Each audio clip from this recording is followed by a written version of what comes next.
একদিন তোমারি নাম মসজিদে হবে এলান। দেখবেন ভালো মানুষ বাজার থেকে এসেছে ভালো, হঠাৎ মসজিদের মাইকের মধ্যে ইন্না লিল্লাহি ওয়া ইন্না ইলাইহি রাজিউন। মানুষ তো অস্থির করে, গতকালকে মানুষটা আমার সাথে ছিল, আমার সাথে কথা বলেছে, যেতে হবে। একদিন তোমারি নাম মসজিদে হবে এলান।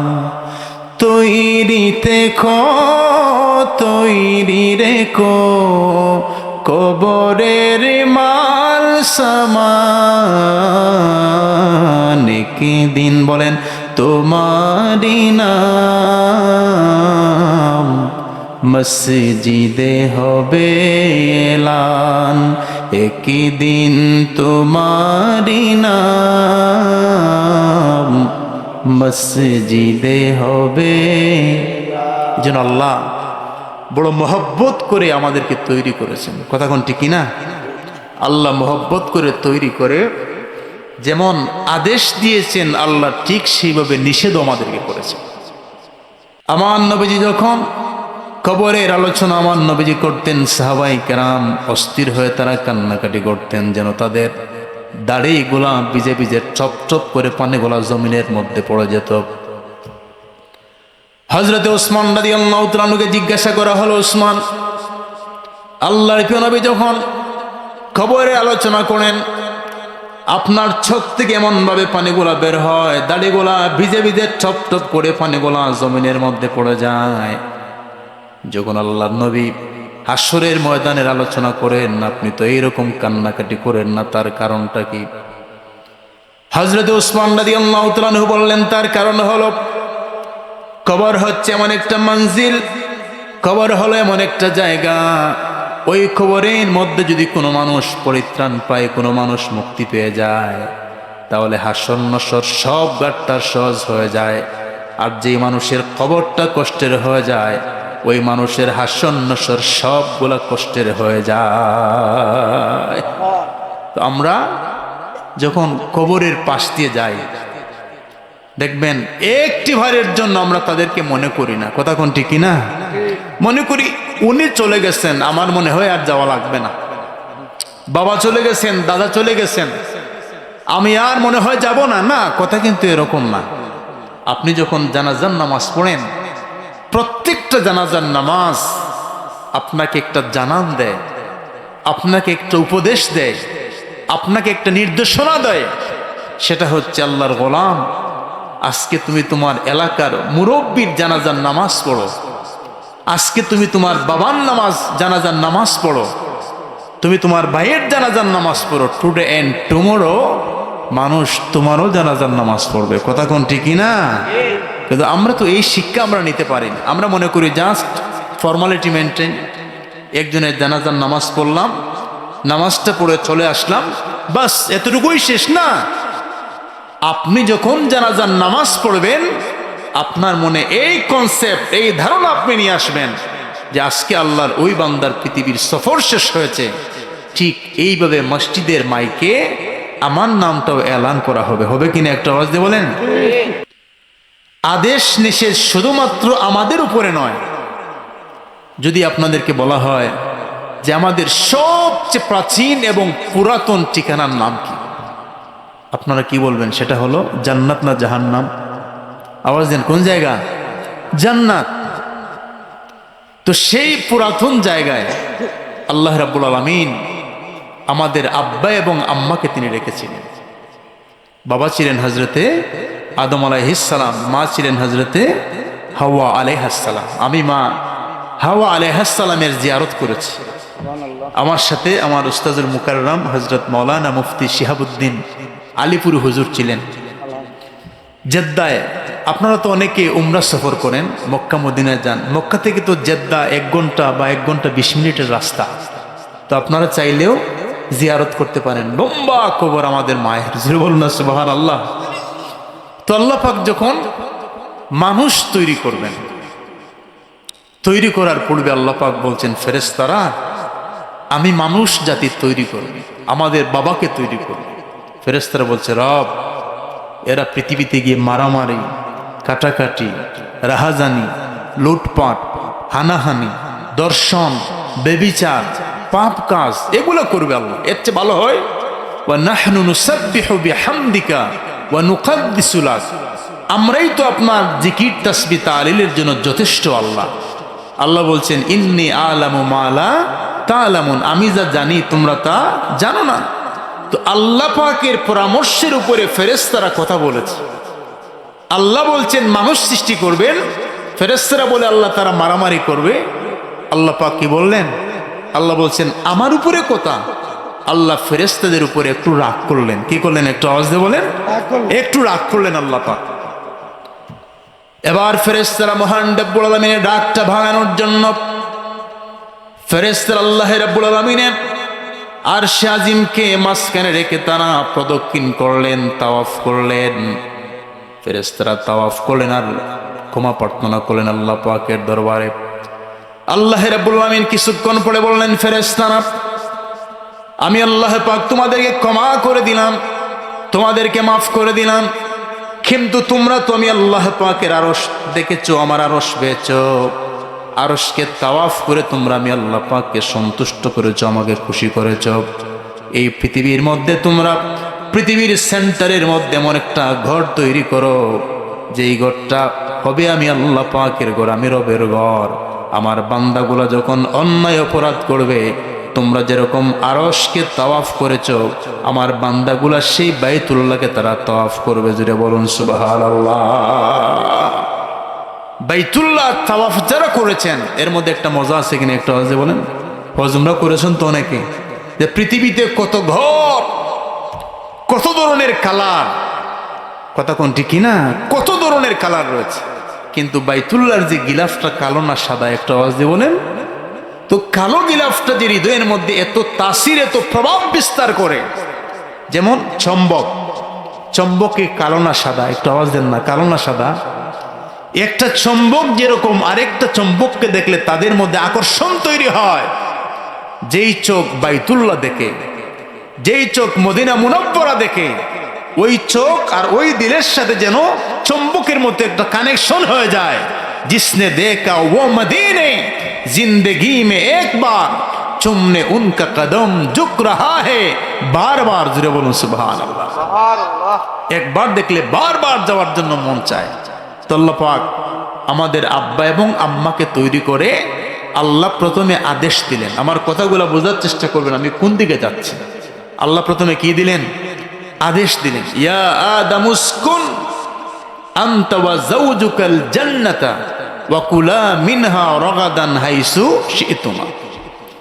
আল্লাহ রাব্বুল আলামিন বললেন, আদম শোনো, আমি আল্লাহ পাক নির্দেশনা প্রদান করলাম, শুধু তুমি একা নয়, ইয়া আদামুসকুন আনতা ওয়া যাওজুকাল জান্নাহ, আদম তুমি এবং তোমার স্ত্রী তোমরা দুইজন আমার জান্নাতের মধ্যে বসবাস করো। ওয়া কুলা মিনহা রাগাদান হাইসু শি'তুমা, জান্নাতের মধ্যে কোনো কাজকর্ম নাই, তোমাদের যা ইচ্ছা জান্নাতের মধ্যে খাবার গ্রহণ করো, আর আমার জান্নাতের মধ্যে তোমরা বসবাস করো। যদি বলুন সুবহানাল্লাহ।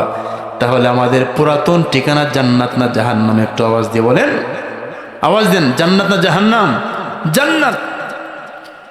মহান রব্বুল আলামিন আদেশ দেওয়ার পর আল্লাহ পাক আবার বললেন, ওয়ালা তাকরাবা হাযিহিশ শাজারা। প্রথমে আল্লাহ রব্বুল আলামিন আদেশ দিলেন, আদম তুমি তোমার স্ত্রী সহ জান্নাতের মধ্যে বসবাস করো। আদেশের পরেই মহান রব্বুল আলামিন নিষেধ দিলেন, ওই বৃক্ষের নিকটে যাওয়া যাবে, ওই বৃক্ষের নিকটে যাওয়া যাবে না। তাহলে জান্নাতের মধ্যে আমাদের আব্বা এবং আম্মা যখন জান্নাতের মধ্যে ছিলেন, ওনাদের উপরে একটা ছিল আল্লাহর আদেশ আর একটা ছিল আল্লাহর নিষেধ। কথা কোনটি কিনা? তো আল্লাহর আদেশ মান্য করা, এটাকে বলা হয় ইবাদত। কি বলা হয়? একটু আওয়াজ দিয়ে বলেন। যেমন আল্লাহ বলেছেন নামাজ পড়ার জন্য, বান্দা নামাজ পড়ে, নামাজ ইবাদত। আল্লাহ বলেছেন রোজা রাখার জন্য, বান্দা যখন রোজা রাখে এটা হয় ইবাদত। আল্লাহ বলেছেন যাকাত দেওয়ার জন্য, বান্দা যখন যাকাত দেয় এটা হয় ইবাদত। আল্লাহ বলেছেন হজ করার জন্য, ওয়া আতিম্মুল হাজ্জ ওয়াল উমরাতা লিল্লাহ, এটাও হয় ইবাদত। জুড়ে বলুন না সুবহানাল্লাহ। সুবহানাল্লাহ। আর আল্লাহ পাক কিছু বর্ডার দিয়েছেন বান্দাদের। কি দিয়েছেন একটু আওয়াজ দিয়ে বলেন? বর্ডার বর্ডার বর্ডার ক্রস করলে ক্রস ফায়ার আছে কিনা একটু আওয়াজ দিয়ে বলেন? আপনি যদি বাংলাদেশের বর্ডার ক্রস করেন তাহলে বিজিবি আছে, ক্রস ফায়ার আছে। ঠিক সেইভাবে আল্লাহ পাক কিছু বর্ডার তিনি বান্দাদেরকে দিয়েছেন। বান্দা সব কিছু করতে পারবে, যেগুলা দিলাম খাও, যেগুলা নিষেধ করলাম ওই বর্ডার কখনো তুমি ক্রস করো। কিন্তু রব ক্রস তো হয়ে যায়। আলোচনার বিষয় হচ্ছে তাওবা। আমার আলোচনার বিষয় দিয়েছেন কি? তাওবা। তো রব ক্রস তো হয়ে যায়। আল্লাহ বলছেন, গোলাম আমি মুয়াজ্জিনের কণ্ঠে আহ্বান করেছি হাইয়া আলাস সালাহ বলে নামাজের দিকে, হাইয়া আলাল ফালাহ বলে কল্যাণের দিকে। আমরা কল্যাণ কোন জায়গায় চাই? ঘরের কোনায় বসে বসে কল্যাণ চাই। আল্লাহ বললেন, গোলাম আমি তোমার জন্য কল্যাণের একটা ঘর রেখে দিলাম। বলুন না সুবহানাল্লাহ। তো বললাম আমি তো কল্যাণ খুঁজতে খুঁজতে অস্থির, আমি তো সফলতা খুঁজতে খুঁজতে অস্থির। রব বলছেন আমি তোমাকে ডাকতে ডাকতে মুয়াজ্জিনের কণ্ঠ অস্থির। তো আল্লাহ আপনি কখন ডাক দিলেন? আল্লাহ বলেন মুয়াজ্জিন 5 বার আজানের সময় তোমাকে সফল করার জন্য, সফলতার দিকে আহ্বান করার জন্য তোমাকে ডাক দিয়ে বলেছে হাইয়া আলাল ফালাহ। কি বলেছে? হাইয়া আলাল ফালাহ, কল্যাণের দিকে আসো, সফলতার দিকে আসো। তো আপনি সফলতার ডাক শুনেছেন, অর্থ বুঝেন নাই। মুয়াজ্জিন সাহেব হাইয়া আলাল ফালাহ বলেছেন, আপনি হাইয়া আলাল ফালাহর অর্থ বুঝেন নাই। মুয়াজ্জিন সাহেবের কণ্ঠে আল্লাহ বলেন আমার গোলামদেরকে ডেকে ডেকে বলো, তারা সফল হতে চায়, কামিয়াব হতে চায়, প্রতিষ্ঠিত হতে চায়। আমি আল্লাহ প্রতিষ্ঠিত হওয়ার জন্য একটা ঘর রেখে দিলাম। যদিও মানুষ ওই ঘরটা তৈরি করে, ওই ঘরটা হলো আমি আল্লাহর ঘর। জুড়ে বলুন সুবহানাল্লাহ। সেই ঘরের নাম হলো মসজিদ। আবার দেন, সেই ঘরের নাম হলো মসজিদ। তো আল্লাহ আপনি আদেশ দিয়েছেন আকিমুস সালাহ, আমরা তো আজান শুনেও মসজিদে যাই নাই। আপনি বলেছেন রোজা রাখার জন্য, ইয়া আইয়ুহাল্লাযীনা আমানু কুতিবা আলাইকুমুস সিয়ামু কামা কুতিবা আলাল্লাযীনা মিন ক্বাবলিকুম লাআল্লাকুম তাত্তাকুন। আল্লাহ আমি তো রোজাও রাখতে পারি নাই, আল্লাহ হজ ফরজ হয়েছে হজও ফরজ করতে পারি নাই, আমার জীবনে এত গুনাহ, এত গুনাহ। আল্লাহ আল্লাহ বলেন গোলাম যা করেছো স্টপ, তুমি থামো। পৃথিবীর মানুষের কাছে ভুল করলে, পৃথিবীর মানুষের কাছে অন্যায় করলে সাথে সাথে প্রতিশোধ নেয়। কথা কোন ঠিক কিনা? কিন্তু মহান রব্বুল আলামিন বললেন গোলাম তোমার জীবনের মধ্যে নামাজের খাজা রয়েছে, ইবাদত বন্দেগীর মধ্যে ঘাটতি রয়েছে। গোলাম যখন তোমার অন্তরের মধ্যে অনুশোচনা চলে এসেছে, আমি আমার রবের ইবাদত ফাঁকি দিলাম। কারণ পৃথিবীর মধ্যে সকল মানুষ হলো একটা দরবারের সুর। কয় দরবারের? একটা দরবারের সুর। সেই দরবার কার? হায় হায় হায়, সেই দরবারের সুর সবাই। আর চুরি করে কোন জায়গায়? নামাজের মধ্যে। চুরিটা কোন জায়গায় একটু আওয়াজ দিয়ে বলেন? নামাজে চুরি হয়, মসজিদের মধ্যে চুরি হয়। ভালো জুতা নিয়ে তো মসজিদে যাওয়াই যায় না। কথা কোন ঠিক কিনা? দামি জুতা দেখলে প্রথমেই শেষ, তার কানেকশনে নিয়ে নেয়। এটাও আবার মেড ইন বাংলাদেশ। চুরিটার মেড কি? এটা পাকিস্তান থেকে আসে নাকি? এটা মেড ইন বাংলাদেশ। তো আল্লাহ নামাজের মধ্যে চুরি করলাম। ইবাদতকে আপনি দিয়েছেন প্রশান্তির জন্য, হৃদয়কে ঠান্ডা করার জন্য। সেই প্রশান্তি আমি নিতে পারি নাই। আলা বিযিক্রিল্লাহি তাতমাইন্নুল কুলুব। আসলে আল্লাহ পাক শান্তি দামি বাড়িতে রাখেন নাই, আল্লাহ শান্তি দামি গাড়িতে রাখেন নাই, আল্লাহ শান্তি টাকাতে রাখেন নাই। আল্লাহ বলছেন গোলাম তোমার জন্য আমি আল্লাহ পাক শান্তি রেখে দিয়েছি। আলা বিযিক্রিল্লাহি তাতমাইন্নুল কুলুব। আমাদের যুবকেরা ডিপ্রেশনে ভুগে, দুশ্চিন্তা আছে কিনা একটা আওয়াজে বলেন? এমন দুশ্চিন্তা, ওই দুশ্চিন্তায় মাঝে মাঝে আমি দেখি অনেক মানুষেরা ঘরের মধ্যে মাথায় হাত দিয়ে এরকম বসেন আর চিন্তা করেন, আল্লাহ আমার মতো এত বিফল মানুষ পৃথিবীর মধ্যে মনে হয় একজনও নাই। বলে কিনা একটা আওয়াজে বলেন? তো মাথায় হাত দিয়ে মানে আপনি বুঝবেন যখন আপনার এই অনুশোচনা আসতেছে, পেরেশানি, দুশ্চিন্তা, ডিপ্রেশন আসতেছে যে আমার মতো বিফল কেউ নাই, জীবনে কিছুই করতে পারলাম না। মনে রাখবেন আল্লাহ সবাইকে দিয়ে সব কাজ করায় না। কথা কোন ঠিক কিনা? সবার কাজও কিন্তু সেটা না। সবার কাজ যদি একটা হতো তাহলে ডাস্টবিন পরিষ্কার করার জন্য কি মানুষ খুঁজে পাওয়া যেত? আমরা তাদেরকে দেখে মনে করি না আল্লাহ এই মানুষটা কি আর কোনো কাজ পায় না, এই মানুষটা কি আর কোনো সার্ভিস দেওয়ার মতো কোনো কাজ পায় না, সে এই কাজটা কেন করে? এটা হলো ভাই মাইন্ড সেটআপ। এটা কি? Mind setup. আল্লাহ পাক এক এক মানুষকে এক এক কাজের প্রতি ইন্সপায়ার করেছেন, উৎসাহিত করেছেন, মাইন্ড সেট আপ করেছেন, আপনি ওই কাজের মধ্যে তৃপ্তি পাবেন না। ওই কাজের মধ্যে কিছু মানুষ তৃপ্তি নিয়ে তার কাজ করবে, এটাকেই বলা হয় মাইন্ড সেট আপ। কথা বুঝতেছেন আপনারা? তো যখন আপনি দুশ্চিন্তাগ্রস্ত হন, বর্তমান সময়ের সবচেয়ে বড় রোগ হলো ডিপ্রেশন, যেখানে মুরব্বীরাও আছেন, যুবকেরাও আছে, মাঝে মাঝে কিছু কিশোরকেও পাওয়া যায়। কথা কোন ঠিক কিনা? মাথার মধ্যে হাত দিয়ে হায় হায়, জীবনে তো কিছুই করতে পারলাম না, জীবনের সময়গুলা তো চলে যাচ্ছে, জীবনটা বিফল হয়ে যাচ্ছে, এই জীবনে তেমন অর্জন নাই, এই জীবনে তো কোনো কিছু কানেকশন করতে পারলাম না। তো এই চিন্তাটা যখন আসবে, মনে করবেন শয়তানের কাছ থেকে। আওয়াজ দেন, কার কাছ থেকে? শয়তানের কাছ থেকে আসে। শয়তান আপনাকে তাওয়াক্কুল থেকে সরাতে চায়। তাওয়াক্কুল মানে কি? ভরসা। কার ভরসা থেকে? একটু আওয়াজ দিয়ে বলেন।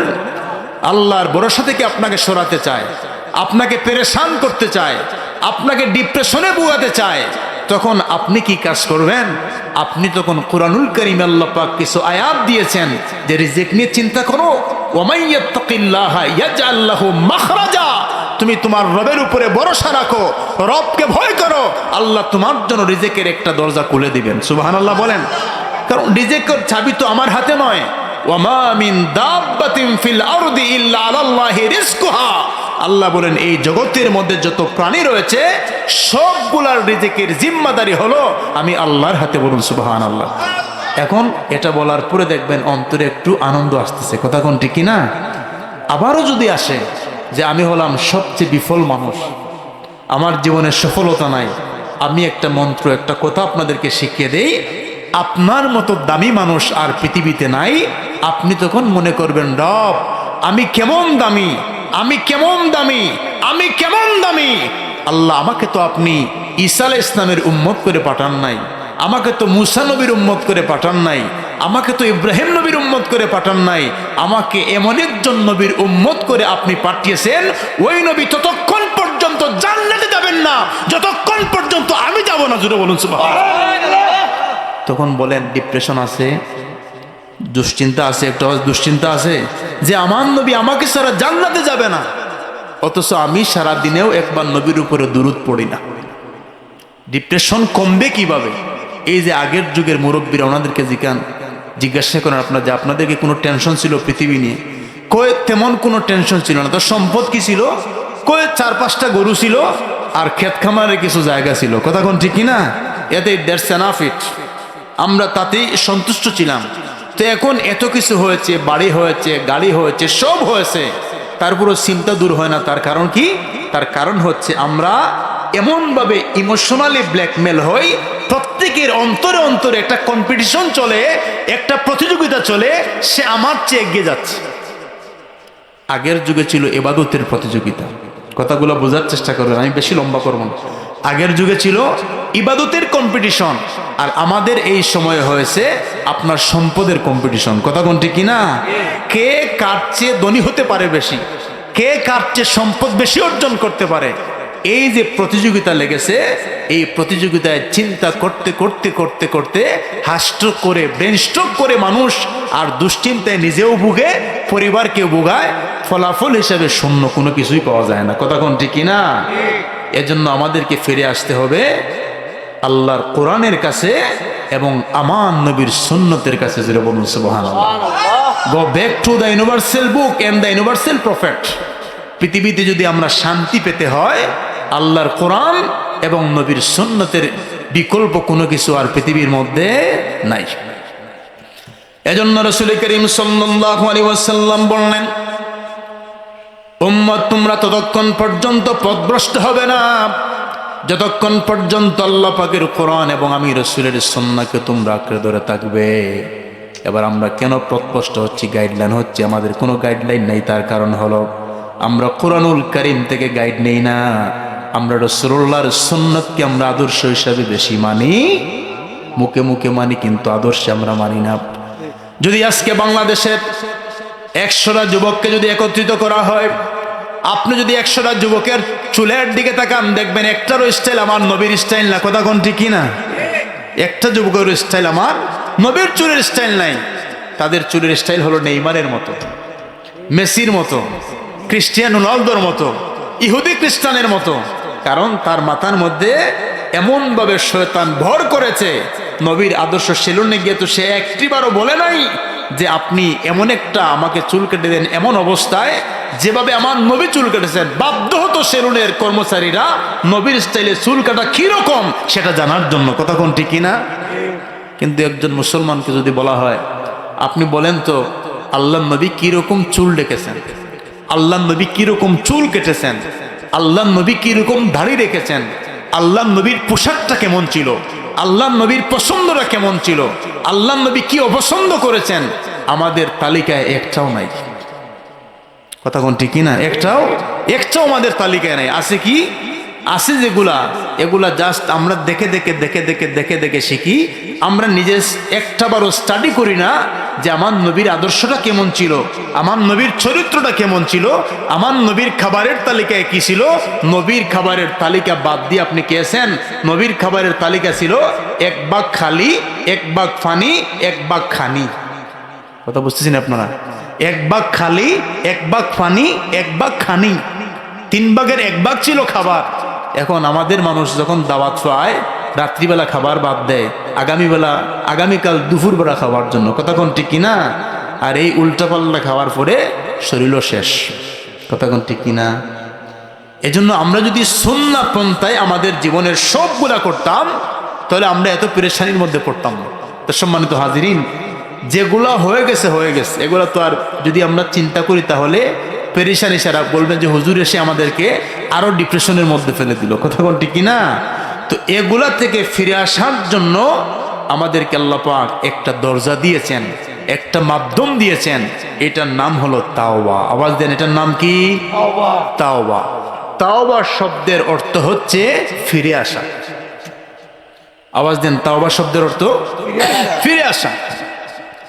ইস্তিগফার শব্দের অর্থ হচ্ছে ক্ষমা প্রার্থনা করা। কার কাছে? ওই যে আস্তাগফিরুল্লাহ বলি, আল্লাহ আপনি আমাকে ক্ষমা করেন, আল্লাহ আপনি আমাকে ক্ষমা করেন। তো ইস্তিগফার শব্দের অর্থ হচ্ছে ক্ষমা প্রার্থনা করা, আর তাওবা শব্দের অর্থ হচ্ছে কামব্যাক, ফিরে আসা।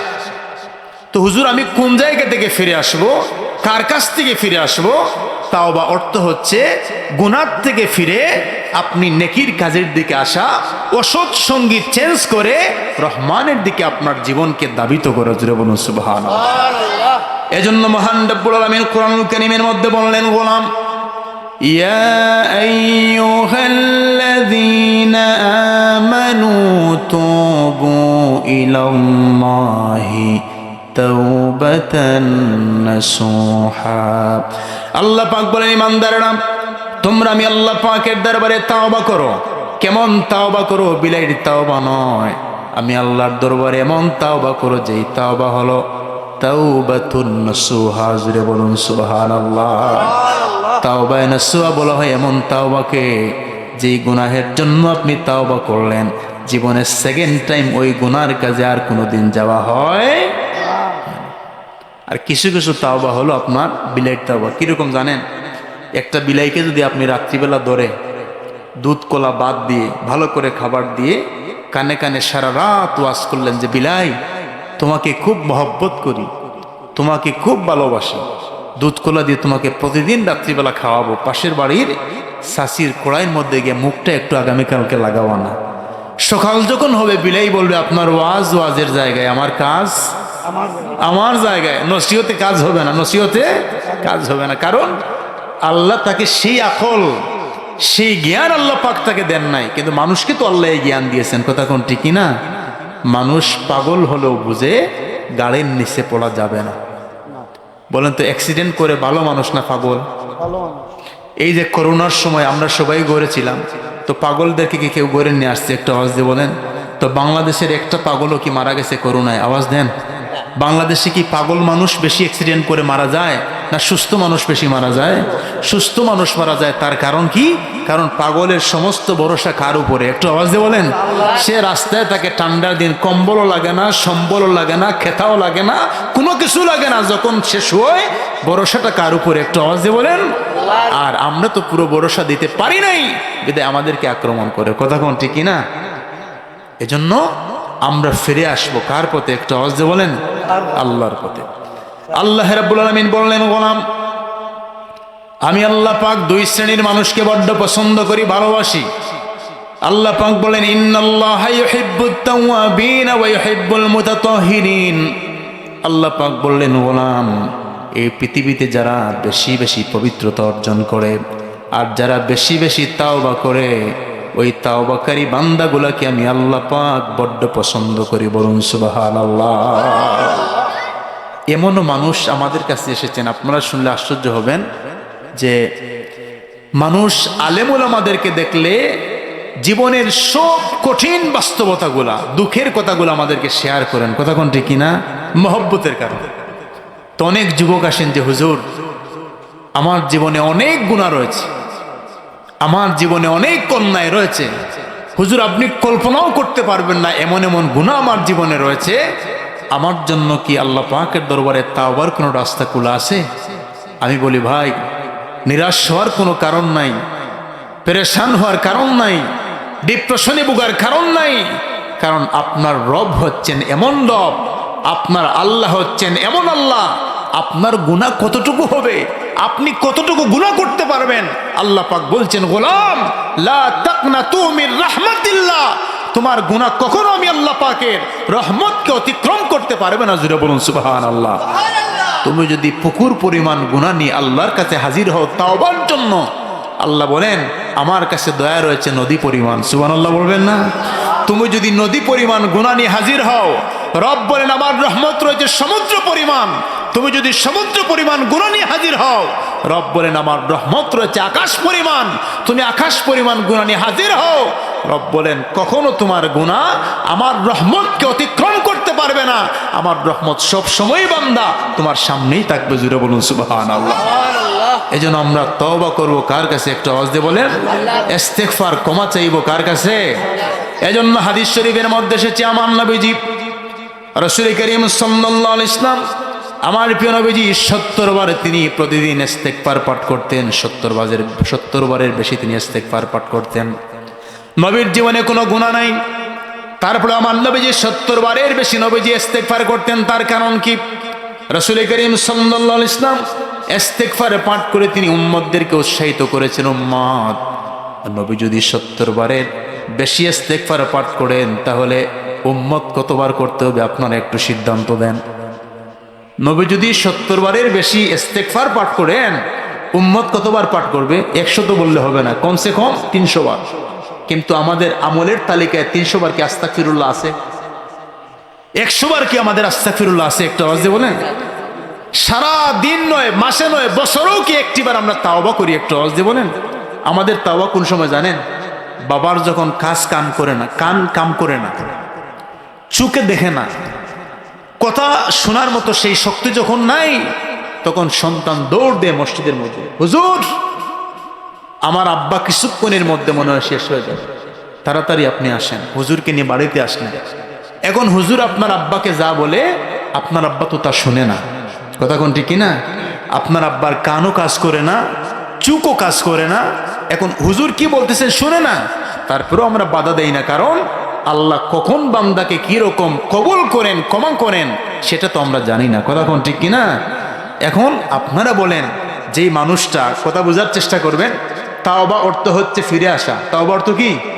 তো যেই মানুষটা বিছানার মধ্যে একটু পরে চলে যাবে, উনি কি আর গুনার কাছ থেকে ফিরে আসতে পারবে? বা গুনার কাজ করার মতো উনার কি কোনো শক্তি আছে শরীরে? তো আমাদের ওই সময় তওবার প্রয়োজন। কথা বুঝতেছেন আপনারা? যে যখন তাওবা মানে কি, গুনাহ ছেড়ে আপনি চলে আসবেন।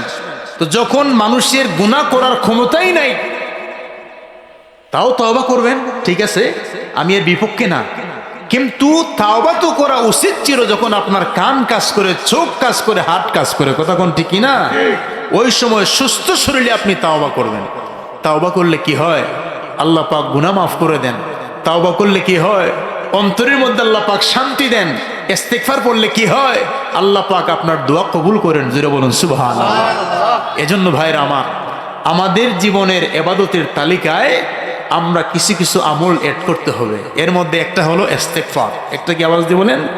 প্রতিদিন আপনি ন্যূনতম 100 বার কি আপনার আস্তাগফিরুল্লাহ বলতে পারবেন না? একটা আওয়াজ দিয়ে বলেন। আজকের এই মাহফিল থেকে যদি একজনও মানুষ প্রতিদিন যদি 100 বার আস্তাগফিরুল্লাহ বলেন, আমার মনে হয় আজকের মাহফিলটা কামিয়াব। কথা কোন ঠিক কিনা? আর ওয়াজ শুনলেন, ওয়াজ চলে গেল না। আবার কেউ কি আছেন যে হুজুর আজকে বলেন যে হুজুর আমি প্রতিদিন 100 বার দুরূদ শরীফ পড়বো? হাত তুলেন, কে পারবেন? 100 বার ইস্তেগফার, 100 বার দুরূদ, কে পারবেন? আলহামদুলিল্লাহ, নারায়ে তাকবীর, নারায়ে রিসালাত। হ্যাঁ, প্রতিদিন আপনি 100 বার দুরূদ শরীফ পড়েন, যেটা আপনি পারেন। আল্লাহুম্মা সাল্লি আলা সাইয়্যিদিনা মাওলানা মুহাম্মদ ওয়া আলা আলিহি ওয়া সাহবিহি ওয়া বারিক ওয়া সাল্লিম বা সাল্লাল্লাহু আলাইহি ওয়াসাল্লাম। সংক্ষিপ্ত হলেও আপনি 100 বার দুরূদ পড়েন, 100 বার আপনি ইস্তেগফার পড়েন।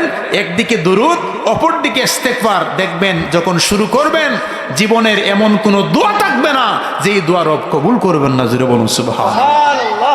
হয়তো অন্য কোনো দিন 3 মাস 4 মাস 5 মাস পরে বলবেন হুজুর একটা দোয়ার আরজি ছিল, ওই আমল করেছি, আল্লাহ পাক এই দোয়াটাকে কবুল করে নিয়েছেন। বলুন সুবহানাল্লাহ। এজন্য মুমিন সেই ব্যক্তি, মুমিন ছোট্ট একটা গুনাহকে পাহাড় সম দেখে। আর গুনাহগার যারা হয় সে বিশাল বিশাল পাপকে মনে করে কি নাকের ডগায় মাছি বসার মতো, যে মাছি আসলো, এই মাছিটা বসে আবার চলে গেল। না, জীবন এরকম শেষ করা যাবে।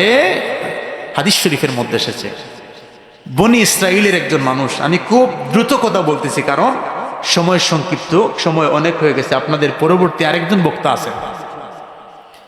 বনি ইসরাইলের একজন ব্যক্তি, এটা হাদিস বুখারী এবং মুসলিমের হাদিস, উনি 99টা খুন করেছে। আপনাদের এলাকায় এরকম 99 জন মানুষের খুনি কি আছে? একজন আওয়াজ দিয়ে বলেন। এটা কিচ্ছা নয়। ওই মানুষ 99 জন মানুষকে খুন করেছে, হত্যা করেছি। হত্যা করার পরে তার অন্তরের মধ্যে অনুশোচনা চলে এসেছে। অনুশোচনার আগুন তার অন্তরের মধ্যে দাউ দাউ দাউ দাউ করে জ্বলে। 99টা কোন কালাম, আল্লাহ পাক কি আমাকে ক্ষমা করবেন? আল্লাহ কি আমাকে মাফ করবেন?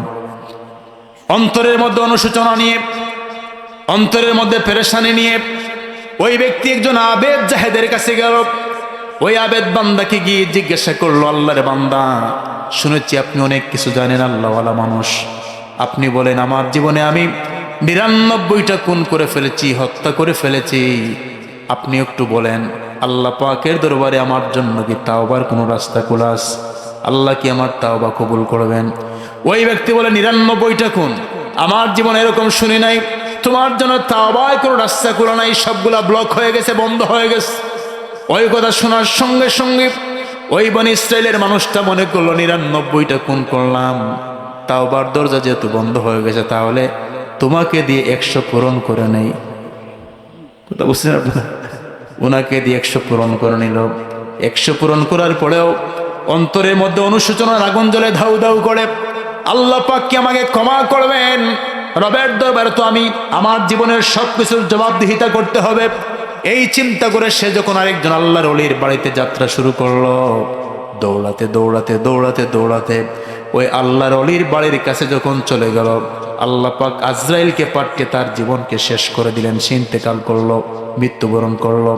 মৃত্যুর পরেই তার কাছে রহমতের ফেরেশতা আসলো, আবার আযাবের ফেরেশতা আসলো। আযাবের ফেরেশতা টানে আযাবের দিকে, রহমতের ফেরেশতা টানে রহমতের দিকে। আযাবের ফেরেশতা বলে ওই বান্দা 100টা খুন করেছে, 100টা মার্ডার করেছে। রহমতের ফেরেশতা বলে রব, সে তো 100টা খুন করার পরেও ওই বান্দা তো তাওবার দিকে অগ্রসর হয়েছে। এবার রহমত আর গজবের ফেরেশতা যখন বিতর্ক শুরু করে দিয়েছে, আল্লাহ পাক ফয়সালা দিলেন, দেখো আমার বান্দা তাওবার দিকে কতটুকু অগ্রসর হয়েছে, জায়গা একটু পরিমাপ করো। ওই জায়গা পরিমাপ করার পরে দেখা যায় ওই বান্দা তাওবার দিকে বেশি অগ্রসর হয়েছে। আল্লাহ পাক বললেন, যাও আমার বান্দা তাওবার দিকে অগ্রসর হওয়ার কারণে আমি আল্লাহ পাক আমার বান্দার জীবনের সমস্ত গুনাহগুলোকে মাফ করে দিলাম। রব আছেন আপনাকে মাফ করে দেওয়ার জন্য। আপনি তো এমন রব পেয়েছেন, আপনি তো জানেন না। আপনার রব প্রতিদিন নিচের আসমানে এসে আপনাকে ডাকেন। জুড়ে বলুন না সুবহানাল্লাহ। আল্লাহ পাক আহ্বান করে করে বলেন, গোলাম তোমার জীবনে কিসের চাহিদা রয়েছে? তাহাজ্জুদের সময় তুমি কি চাও বান্দা? কোন মুশকিলাতের মধ্যে তুমি পড়ে আসো? তোমার জীবনে কি কি চাহাত রয়েছে আমাকে একটু বলো। আল্লাহ পাক ফজর পর্যন্ত তিনি বান্দাকে ডেকে ডেকে বলেন, কিন্তু কে শুনবে কার কথা? বান্দা এমন ভাবে একটা ঘুম দেয়, তাহাজ্জুদ তো দূরের কথা, ওই বান্দা ফজর পর্যন্ত কাজা করে ফেলে। কথা কোন ঠিক কিনা? ফজর পর্যন্ত কাজা হয়ে যায়। হায় হায় হায়, এই যে রমাদানুল মুবারক মাস গেল, আমাদেরকে এমন ট্রেনিং দিয়েছে, এরপরেও যারা ফজর মিস করবে তার মতো বদকিসমত মানুষ আর একজনও নাই। কথা কোন ঠিক কিনা? ফজরের সময় রমাদানে মানুষের সংখ্যা বেশি ছিল না কম ছিল? যারা তাহাজ্জুদ পড়ে নাই তারাও তাহাজ্জুদ পড়েছে। কথা কোন ঠিক কিনা? কিন্তু যেই রমাদান বিদায় নিল, কিছু মুসল্লি মসজিদ থেকে বিদায় নিল। কথা কোন ঠিক কিনা? রমাদান কি এরকম এজন্য এসেছে যে আপনি এক মাস জামাত সহকারে নামাজ পড়বেন আর পর থেকে আপনি জামাত বাদ দিয়ে দিবেন? না, রমাদান এজন্য আসে নাই। রমাদান এসেছে আপনার জীবনে পরিবর্তন ঘটানোর জন্য। রমাদান এসেছে আপনাকে প্রশিক্ষণ দেওয়ার জন্য। রমাদান এসেছে আপনাকে হেকমত শিক্ষা দেওয়ার জন্য। যে মানুষ রমাদানুল মুবারক থেকে শিক্ষা নিয়ে ওই শিক্ষা নিয়ে বাকি 11 মাস কাটিয়ে দেয়, ওই মানুষের জন্যই রমাদান আসে। কথা কোন ঠিক কিনা? রহমত, মাগফিরাত, নাজাত হয়ে আসে। আর যারা রমাদান আসলেই, হযরতে ইবনে আব্বাস রাদিয়াল্লাহু তাআলা আনহুকে জিজ্ঞাসা করা হয়েছে যে রমাদান আসলেই দেখি অনেক মানুষ ইবাদত বন্দেগীর প্রতি তাদের আগ্রহ সৃষ্টি হয়, মসজিদ ভর্তি মুসল্লি হয়, আল্লাহ বিল্লাহ এগুলা বেড়ে যায়। আর যখন রমাদান বিদায় নেয় তখন মানুষের ইবাদতটা আবার স্লো হয়ে যায়। তার কারণ কি? হযরত আব্দুল্লাহ ইবনে আব্বাস রাদিয়াল্লাহু তাআলা আনহুমা বলছেন তার কারণ হলো ওই মানুষের জন্য বড় আফসোস যেই মানুষগুলো রমাদানুল মুবারকের মাস পেয়ে তারা বেশি বেশি ইবাদত বন্দেগী করলো, রমাদান বিদায় নেওয়ার সঙ্গে সঙ্গে তারা ইবাদত বন্দেগী থেকে সরে আসলো। কারণ ওই মানুষগুলা জানে না ইবাদতের ধারাবাহিকতাই প্রমাণ করে ওই ইবাদতটা আল্লাহ পাকের দরবারে কবুল হয়েছে কিনা। জুড়ে বলুন সুবহানাল্লাহ। আপনি যখন ফজরের নামাজ পড়লেন, যখন আপনি জোহরের নামাজ পড়বেন, মনে মনে এটা রাখবেন আল্লাহ আমার ফজর কবুল করেছেন বিদায় আল্লাহ জোহরের সেজদা দেওয়ার ক্ষমতা আমাকে দিয়েছেন। জুড়ে বলুন সুবহানাল্লাহ। যখন আপনি আসর পড়লেন, মনে করবেন ফজর এবং জোহরের নামাজটা আল্লাহ পাকের দরবারে কবুল হয়েছে বিদায় আল্লাহ পাক আমাকে আসরের সেজদা দেওয়ার সুযোগ দান করেছেন।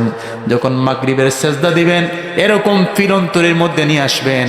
এশার সেজদাও যখন দিবেন এরকম ফিলটা অন্তরের মধ্যে নিয়ে আসবেন। কারণ আল্লাহর সাহায্য ছাড়া বান্দা কখনো সেজদা দিতে পারে না। আল্লাহ চাইলে সেজদার মতো একটা সেজদার বিনিময়েও বান্দার জীবনের সমস্ত গুনাহগুলো মাফ করে দিতে পারেন। জুড়ে বলুন সুবহানাল্লাহ। এজন্য আমরা অনেক সময় দোয়া করি, রব মুর্দা সামনে নিয়ে, মরহুমাদেরকে সামনে নিয়ে, যে আল্লাহ আপনি তো এমন আল্লাহ, ইন্নাল্লাহ আলা কুল্লি শাইইন কাদির, আপনি সব কিছু পারেন রব।